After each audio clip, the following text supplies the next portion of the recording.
Good afternoon, everyone. I'm Attorney Jackie Gan. I'm the Executive Director of the official NSA of Paddle in the Philippines, Paddle Pilipinas. And joining me here today is our head coach of Paddle Pilipinas, Coach Brian Casao, and also our founder, president, and also a part of the national team, Senator Pia Cayetano. Thank you very much, Executive Director Attorney Jackie Gan. We now proceed to the question from our media friends.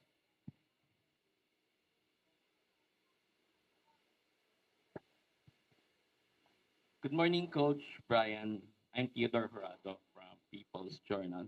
You recently wrapped up the Padel Pilipinas Open, which held biggest tournament in the country. So, how many categories were played and who were the champions during the event?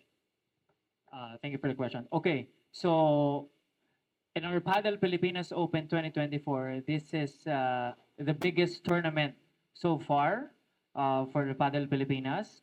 So we had 9 categories spanning over 2 weekends. No? So on our first weekend, we held the mixed categories with the beginners, the intermediates, and the open categories. And then on the second weekend, which was last week, so we had the men's intermediate, men's open, women's intermediate, men's beginners as well.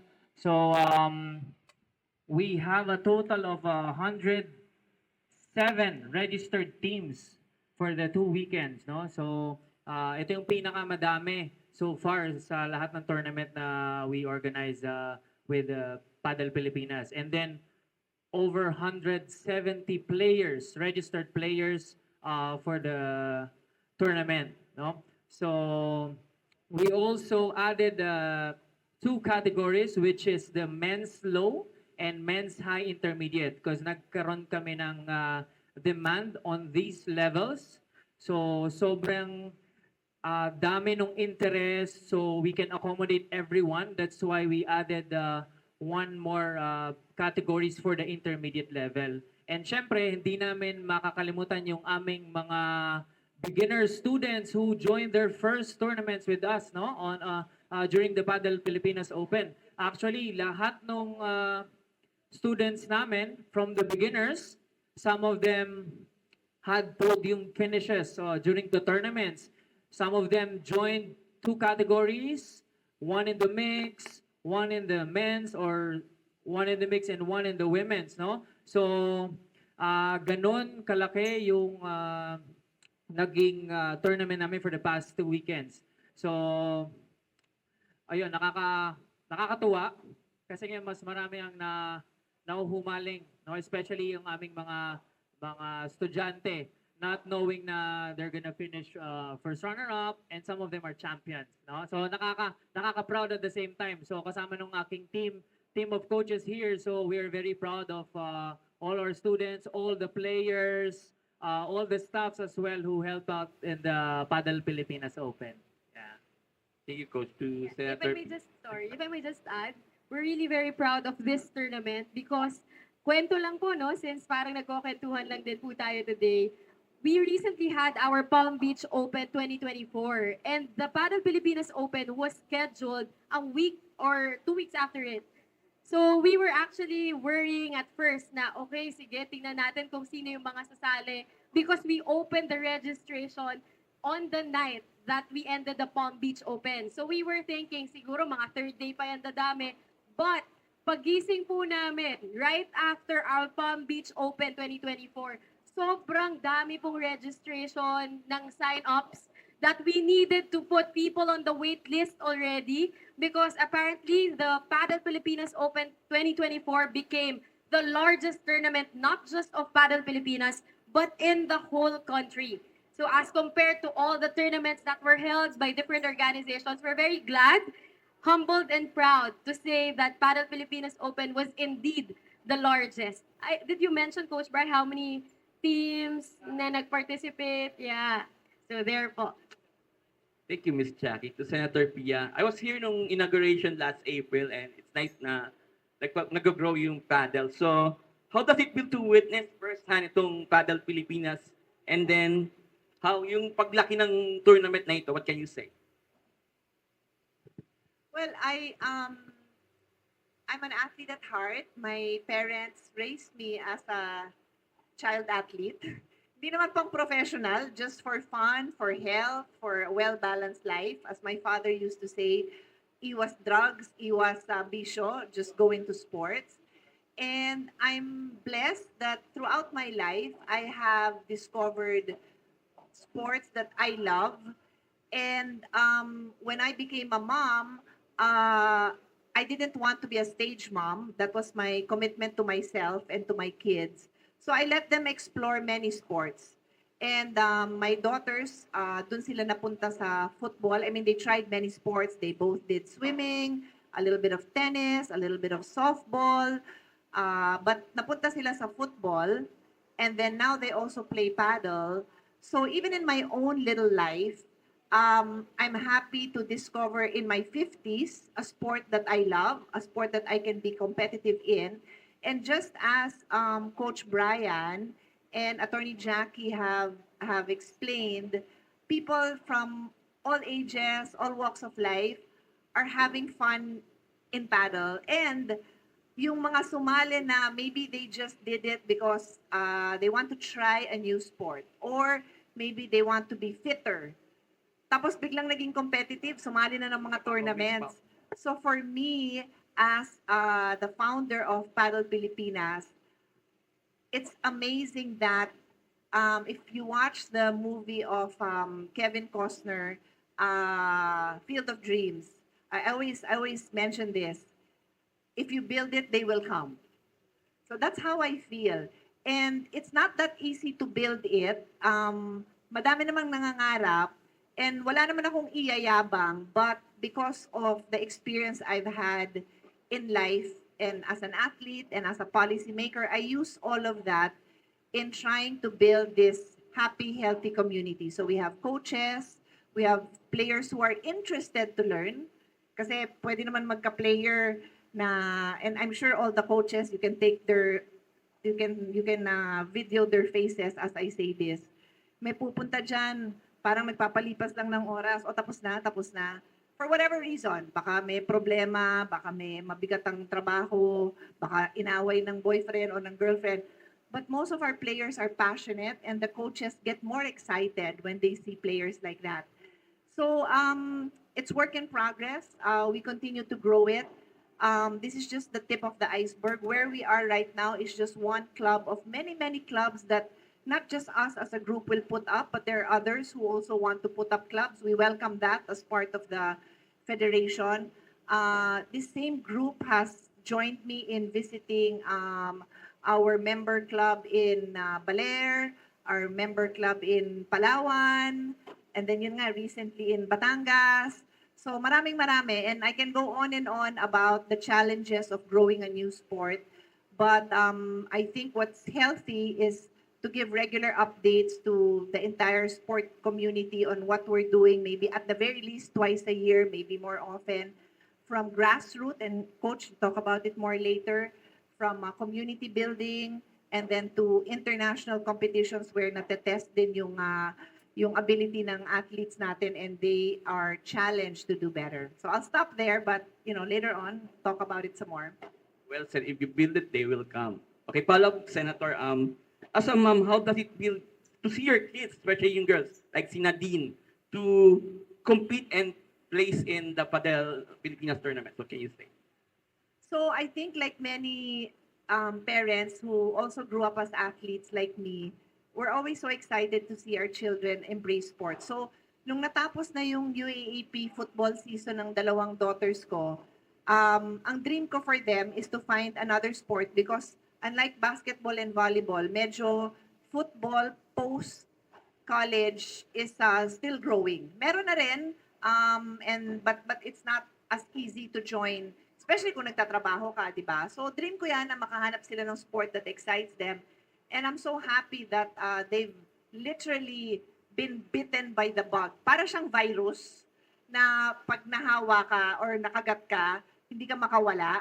So, ganun na yung tingin ko dun sa mga anak ko tsaka sa mga ibang friends nila. Mas madalas na sila dito, um, they are very focused and challenged to excel as any athlete is. Nakakapag-podium finish na rin sila. So as a mom, ang ayaw ko lang is ninenervyos na nga ako sa laro ko. Tapos pupunta ako dito, ninenervyusin din ako sa laro nila. So walang katapusang nervyos as an athlete on my own and then now as a mother of an athlete. Pero ganun talaga buhay. Thank you, Senator. Sir? Good afternoon. Ano ba yun? Oo nga, kay Atty. Jackie. Yung ano ba yung naka-line up na mga tournaments ngayong taon? Naka-line up.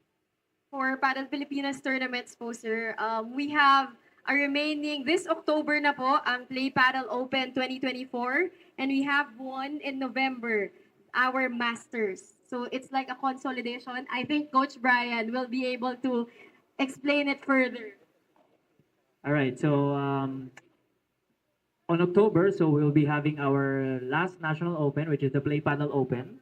Okay, and then a month after, so yung nasabi nga ni Attorney Jackie, which is the Paddle Masters. Ito po yung battle of the best paddle players locally. No, so we will be determining the top 16 players based on their rankings from that they got from the previous tournaments, no? So lahat po ng magagaling all throughout from the first tournament we had this year until Play Paddle Open, which is our last open for the year, no? So they're gonna battle out for the best teams here in the Philippines, no? So yeah, thank you.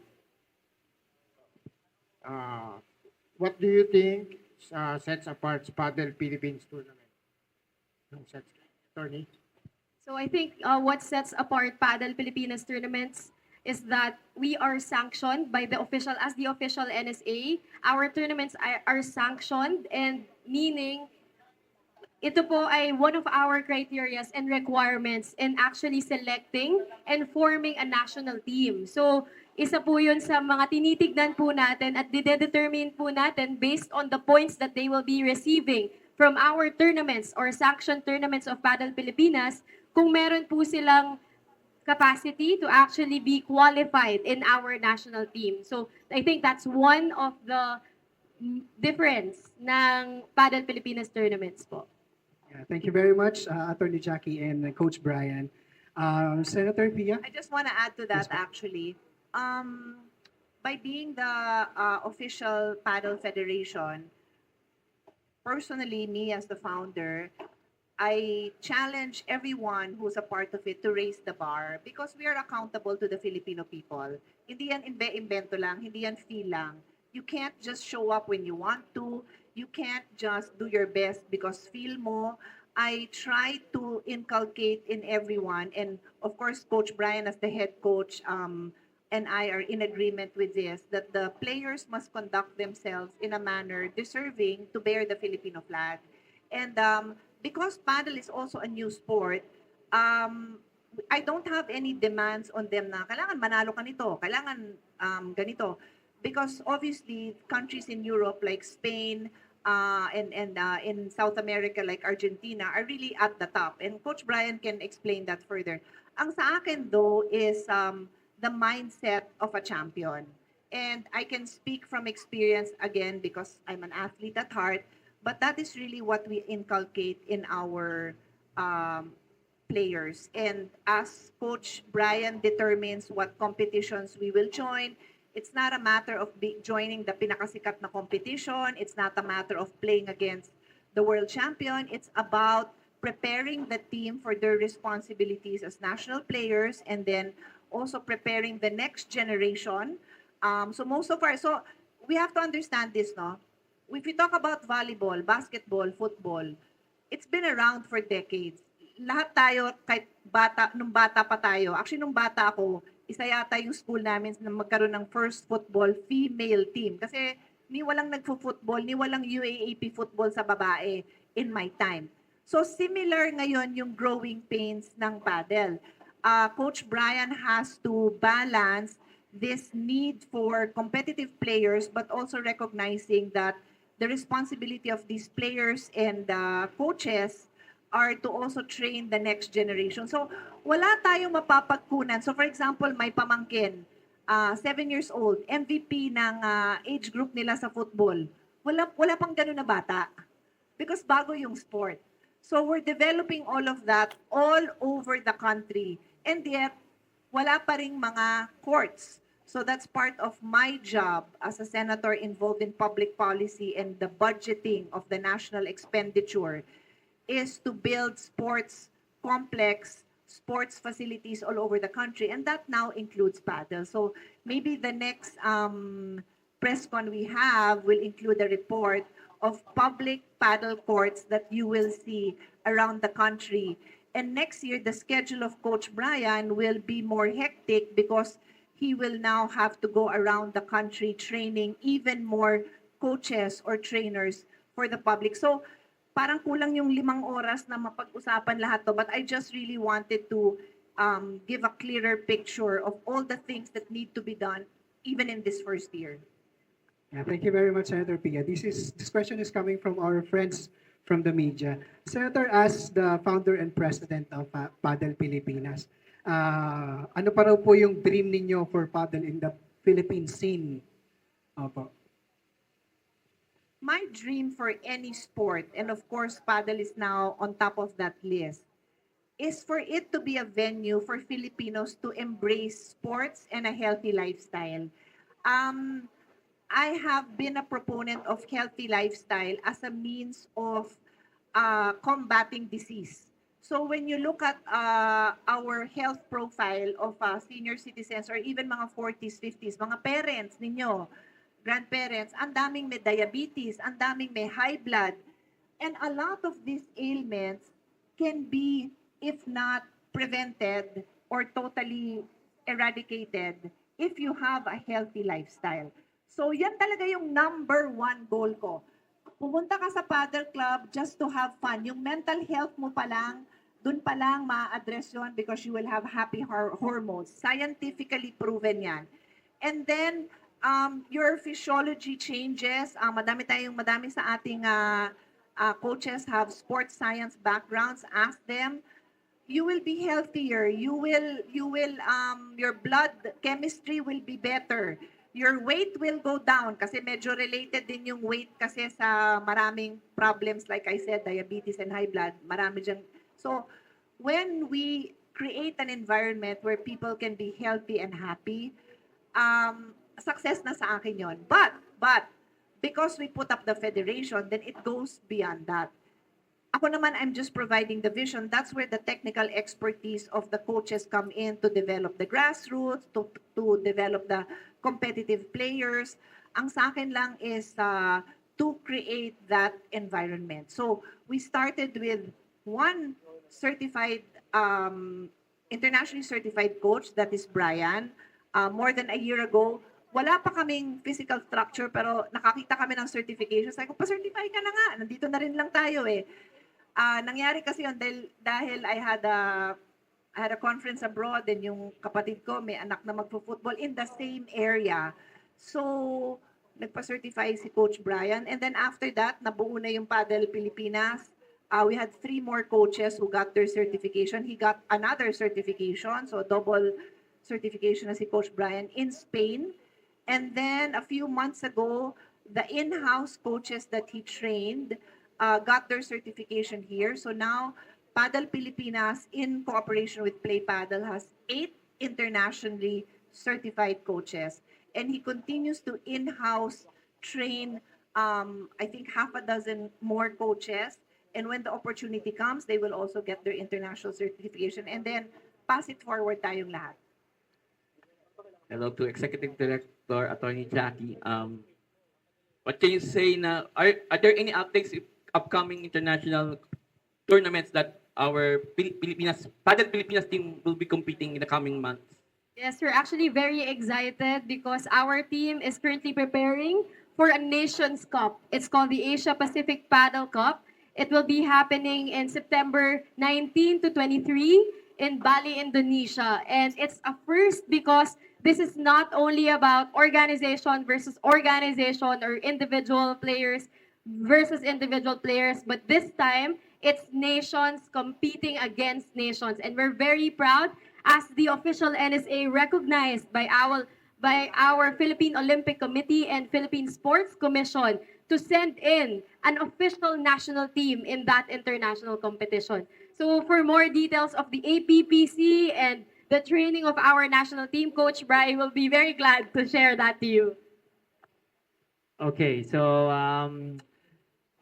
we got excited when we knew that APPC will be happening this September, no? So we started planning. I started planning it out to how the team will train like 2 months ago, after they had their Bali trip for the Asia Pacific Paddle Tournament. After they got back in Manila, I start preparing all of them, looking out for these players and making sure that coming this APPC Nations Cup is ready sila. So together with our strength and conditioning coach, Coach Jarek, and my team as well. No, so we've been training for 2 months now. No, so we're expecting to compete with 7 different nations for the upcoming Nations Cup. No, so we have Singapore, we have Thailand, we have India, we have Malaysia, we have Indonesia. So isa tayo sa mga kalahok dito sa Nations Cup competing together with the best paddle players in their nations. So ngayon, tuloy-tuloy pa rin ang training namin until we leave next week. So yeah, I'm so excited to bring this team, and I can say that our team is ready. So before we introduce our national team, may tanong lang ako kay Coach Bry. Coach Bry, as the head coach of Paddle Pilipinas, nakitanong na din po ako eh. No? Ako na yung nagtanong eh. Pero I want this to be highlighted po eh. So, ang tanong ko, may crystal ball ka ba, Coach? Na nahulaan mo na yung mga mananalo sa Paddle Pilipinas Open Tournament na against the good players in the country ay members ng national team. Well, I didn't expect, but I am looking forward to these players to step up their own game. No, that's why I'm really confident with this team na they can perform at their best, no? So kaya sabi ko sa inyo, sobrang na-excite ako being their head coach, no, holding the trainings with them, doing the strength and conditioning, no? So talagang yung result ng Paddle Pilipinas is na-overwhelm ako actually. Lahat nung athletes natin for this upcoming Nations Cup, they'll be playing, all of them. So I'm really excited, no? Okay, so I'm gonna present to you our athletes for the upcoming Nations Cup. So let's start first with the men's team. Starting off with Argel Lance Canizares. That's our team captain for this upcoming Nations Cup. And then he's also the mixed open champion for itong nakaraang Paddle Pilipinas Open and the 3rd place on the men's open. So next up is probably I can say one of the best Filipino paddle players now in the country. We have Joseph Serra. So he has international experience in paddle tournaments. So multiple time champions, first Filipino paddle coach in Dubai as well, no? So ayan, and then next up is Raymark Gulfo. So ang best partner ng ating team captain, no, si Coach Mac. So he also won several titles local in our local tournaments, and then he's one of pioneering coach in the paddle scene in the Philippines. And then lastly is Coco Alian. So Coco Alian is one of our team members who also competed dahil wala siya with Derek Santos, who's his partner, and they had a really great performance during the Paddle Pilipinas. Hats off ako dito sa sa mga players na to because they are really are on the peak of their paddle career, no? So and then we're missing one. So we have Johnny Arcilia. So one of the tennis legendary in the Philippines and one of the tennis icons, several tennis titles, and now going into the paddle scene. No, he plays a lot of paddles with now, and then he became a great player unexpectedly. No, so hindi natin nakalain na the likes of Johnny magugustuhan ng paddle, and now he's competing with us. All right? And then of course, Before you introduce the ladies, I just wanted to say about the players here. All of them, with their partners in the various tournaments that we've had this year, have won the top Filipino award, right? Like you and Mac won it in Baler. You won it in you won it here, and then si Coco and his partner missed it just because tinalo sila nitong dalawa. So, I mean, I'm just saying the level of competition is that close na they're really, I'm so proud of this team na di kayo nagpalusot ng iba. Sorry na lang, sorry. and syempre, hindi namin makakalimutan ng one of the best supporter and now part of the Padel Pilipinas men's team is our Secretary General Dwayne Santos and his brother Derek Santos. They also have multiple titles locally. So marami na. Hindi ko na po kayang isa-isahin pero marami na. Alright? So now next with the women's team. You forgot to mention that Coach Coco and you are actually podium finishers in the Mixed Open in our Philippine Open 2024 tournament. Sa daming podium. Sorry sa madaming panalo, nakakalimutan na eh. Sorry na lang talaga. All right, now presenting you our women's national team. I start off with the newest addition from our training pool from the women's is Yam Garcin. So she already excelled in her UAAP career, and then she just finished her UAAP career with Ateneo de Manila tennis team. All right. So officially also welcoming our current lineup for the women's national team, starting off with Princess Nakila. So she is a back-to-back champion of the women's open circuit, no? So for the past 2 tournaments, unbeatable itong mga ito together with her partner. Okay, next up, Tao Yitan. Okay, a multiple paddle champion as well, and she is also one of our internationally certified coaches, no, na part ng aming team. And of course, partner of our Senator Pia.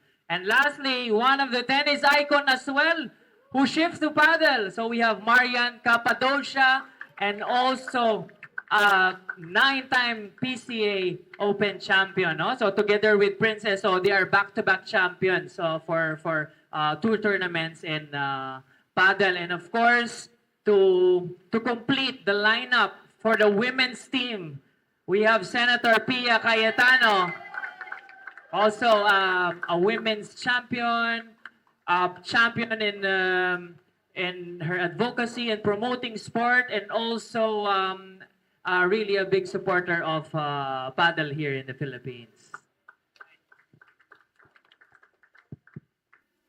So we have questions for our women's team. Hello to Princess. Hello, Princess. Yeah, there you go. What are you most excited for about this upcoming Asian Pacific Paddle Cup? What we can expect from you girls about this? Since it's my first time joining international tournament po, I'm very most excited with our, syempre, makakalaban kami ng bagong new nations. We're gonna represent our country, and then I'm very confident naman po na may laban tayo kasi since the time na in-announce sa amin ni Coach Brian na we're one of the national team, tuloy-tuloy na yung training. We've got intense training on court and off court po. So, thank you po. Okay, thank you to Marian. Marian, you're such an icon in lawn tennis, and now you shifted to paddle. So, sa- what can you say about this shift? Is this something like a restart for you, or Hello everyone. At first po, it was easy for me. But then, along the way, na-realize ko na mas hard siya kaysa sa tennis. But dun sa training kasi, yung kakampi mo is yung walls. And then sa tennis, you can't use walls.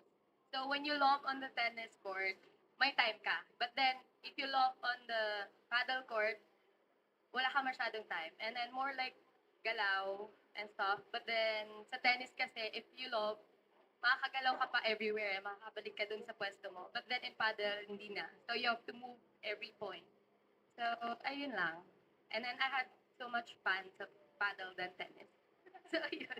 For Yeah. now. Thank you very much. Question for Miss Tawi. What have you been working extra hard on, and what are the points for improvement?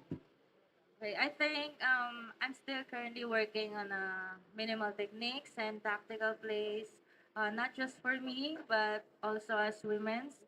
And also, we're working hard on how we play with each other, and also as how we play as a team, and also maging solid yung teamwork namin on and off the court. That's it. Yeah, thank you very much po sa ating women's team. Let's give them a round of applause. And we wish them well sa kanila pong laban dito sa APPC. So, thank you very much, women's team.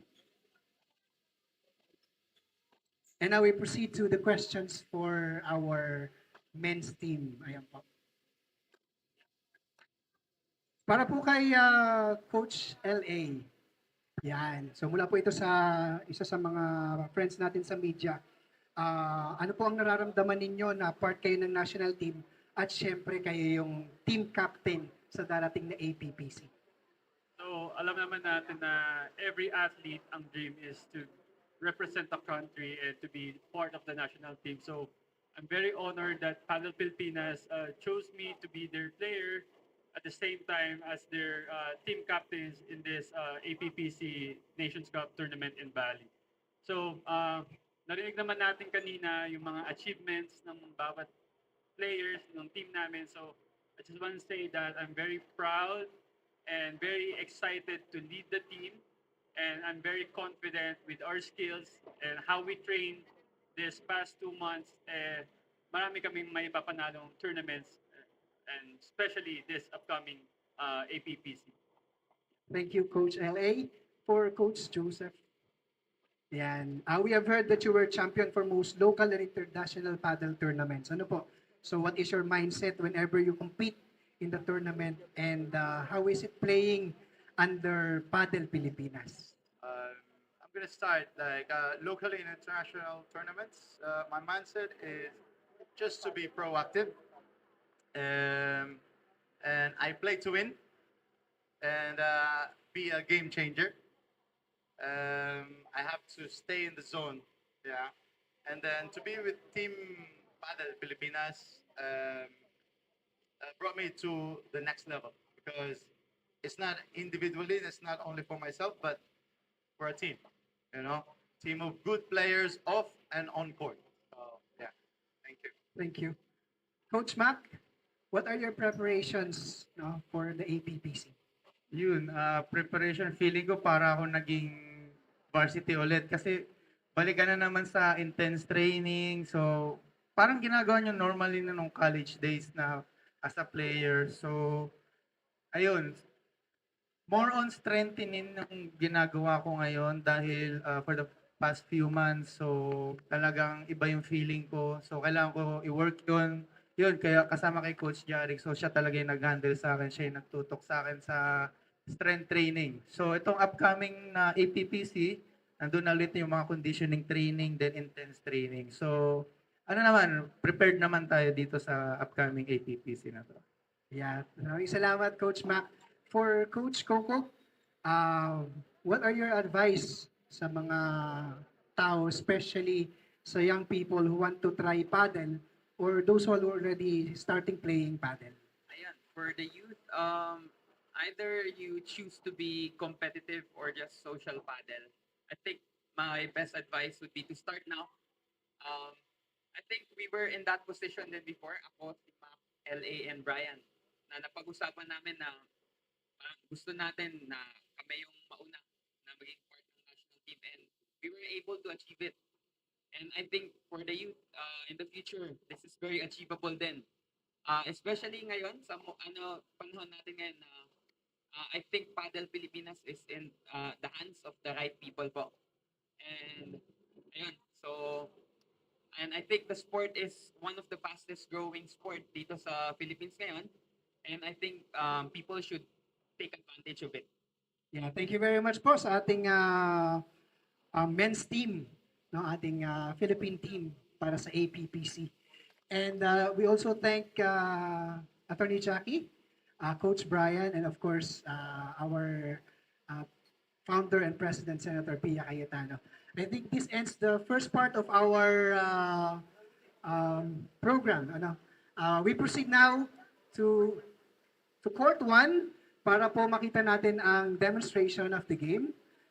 Yes po. I will take a pause for a while and then we continue sa Court 1. Thank you very much. Thank you very much. Thank you, everyone. Well, it says here, how do you prepare for tournament? How do I prepare? Because I've been an athlete all my life, I'm used to dividing my time in a way na parang off-season and then season. So depending on the sport, of course, I have to consult the coach kung paano. And then I also have a strength and conditioning coach, Coach Jarek, because I lift weights, which is part of the training.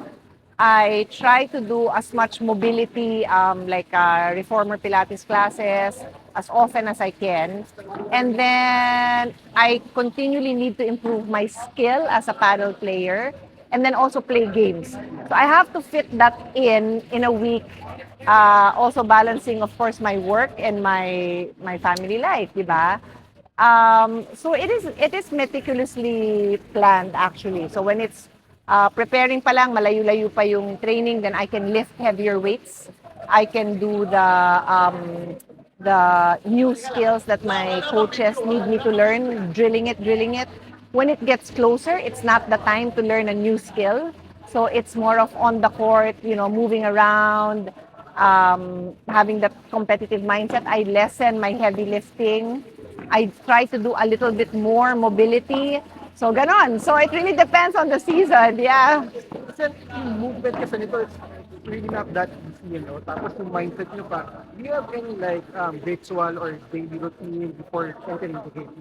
Yeah, so every morning I try, I'm more mindful now to do some mobility in the morning because precisely the game of paddle is a lot of, sudden movements. And I've had a back issue all my life since I was a teenager. Nagte-therapy na yung likod ko since I was a teenager. So very mindful ako dyan. Sa lahat ng sport ko, inaalagaan ko yung back health ko. And then I have a hamstring injury. So mindful ako from the start of the day. And then even in the workplace, mindful ako to stand up. Hindi sabi nga nila, sitting is the new smoking. So mindful ako tumayo. I umupo, tumayo. And then when I get home at night, especially after a day of working, regardless if I had 1 hour of training or 4 hours of training, I try to walk the dogs. Maulan, hindi mangyayari yun. Why? For 2 reasons. It's my unwinding for the day, both mentally and physically. Sen, well, like you said a while ago, ang daming sports dyan, football, volleyball, tennis, and why this particular sport po? So, ano po yung reason kung bakit na-love po kayo sa sport na to? Yeah, so my long-time sport just before paddle was triathlon. And that consists of running, biking, and swimming. One reason that worked for me is because I can do it alone. Dahil wala naman akong time, kahit man, unang-una wala naman akong skill sa football. So makahanap man ako ng football team, which pwede naman daw, yung mga pick-up games lang, pang hindi naman magaling. Ang hirap kasi maghahanap ka pa ng kalaro and all that. No? And then sa volleyball din. And medyo ayoko nang magtatatalon. So triathlon worked for me for many years, and I will still do a run or a triathlon event if I can fit it in my schedule. When I came across paddle, parang ang saya kaagad kasi um, I was able to hone the skills I've learned over the decades.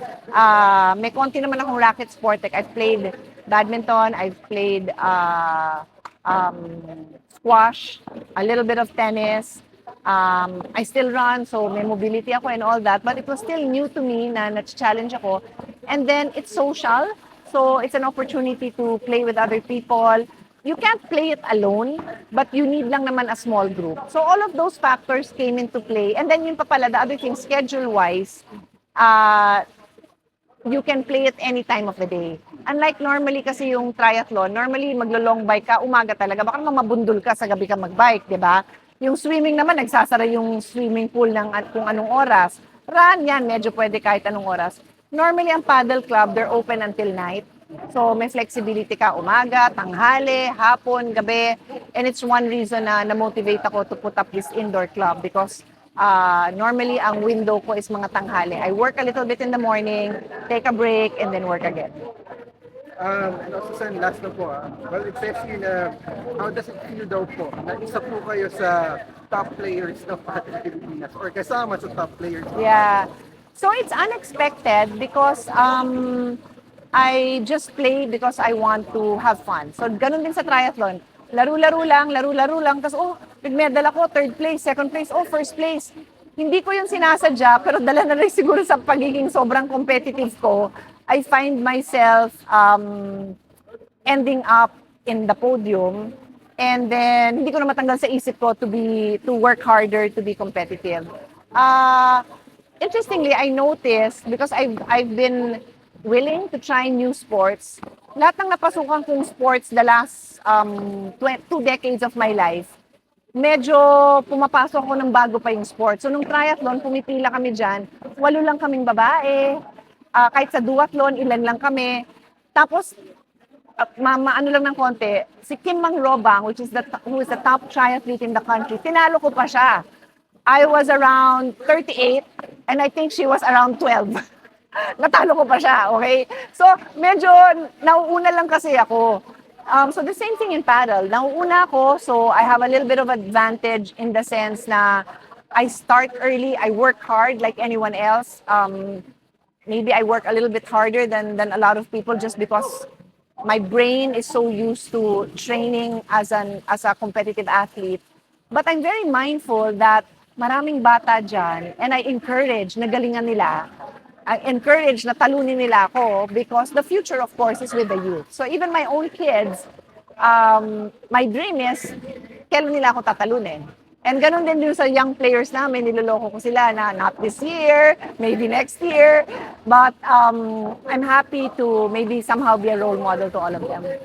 Sen, pa-invite na lang po yung mga tao kung gusto po nila subukan yung paddle. Yeah, so I encourage everyone to always have an open mind, especially those who are older. Don't be scared to try something new. In our club, we are very beginner friendly. We have 8 internationally certified coaches who are very happy to help somebody who's never even held a racket before.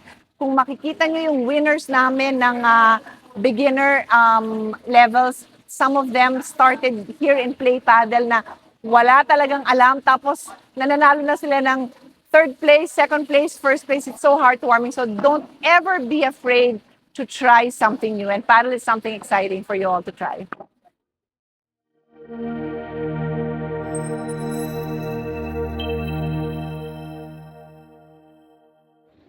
Aside from the tournaments, what else is in store for Paddle Pilipinas for the rest of the year? Okay, isa sa mga natutunan na namin ng pansin is the grassroots. So ito yung way namin in promoting the sport, and isa sa mga advocacy namin is our grassroots sports program, which is for the paddle. Ito yung mga clinics that we've done for the past probably 7 months, 8 months. No? So we've been into several provinces, cities, and umabot na rin kami into Cebu, Visayas. No? So and we are expecting more soon, and we are preparing more grassroots program for schools as well. So nag-start na rin kami with some of the Metro Manila universities, no, starting off with the UAAP and some NCAA schools, so which compromises of these athletes who played racket sports, no, specifically tennis. No? So marami. One of the few provinces that we have is we had one in Baler, we had one in Pampanga, and now we have the El Nido as well. So marami na. Actually, probably we've been into 23 destinations already. 23 destinations all over the country, and we are expecting more soon. Ako, lalo na pagpasok in 2025. So probably part na rin dito is our coaches development program. No? So isa rin sa mga advocacy ni Senator P, and also a partnership with Play Paddle and Paddle Pilipinas. We want more local coaches. We want more of these local talents, to produce these local talents, and in the near future makapag-generate tayo ng maraming top-notch athletes, no? So I can't wait. I'm really looking forward to that, and ito yung isa sa mga pinaghahandaan ko after the Nations Cup. So babalik ulit ako doing these programs, no, with the schools, with the provinces, no. So ayan.